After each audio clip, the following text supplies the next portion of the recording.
আচ্ছা তোমাদের বউরা তোমাদের আচ্ছা দেখুন, এই ধরনের ভিডিওগুলো বানাবেন না। এখন প্রত্যেকটা ঘরে ছেলে মেয়েরা বাবা মার মোবাইলে হাত দেয়।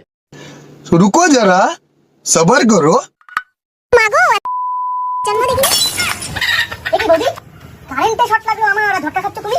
তো এই ধরনের দোগলা মানুষ আমাদের সমাজে প্রচুর পরিমাণে রয়েছে। উনি এমনভাবে কথা বলছেন সেই ভিডিওটাকে দেখিয়ে যেন উনি সমাজের কতটা ভালো চান, অথচ ওনার ইন্টেনশন কিন্তু সেটা নয়। ওনার ইন্টেনশন হলো ভিউজ কামানো। একবার উনি ওই মহিলাকে টার্গেট করে বলছেন, এরকম উনি একজন মহিলাকে নয় প্রচুর মহিলাকেই বলেছেন, অথচ উনি নিজে ভিডিও বানাচ্ছেন এই ধরনের। তো আমি একটা ফেক গুরু বলে একটা ভিডিও বানিয়েছি, পারলে সেটা চেক আউট করবেন। এটার সঙ্গে অনেকটা রিলেটেবল। এই ধরনের মানুষগুলোকে চিনে রাখুন, এই ধরনের মানুষগুলোকে ফলো করা বাদ দিন সামান্য একটু এন্টারটেনের জন্য।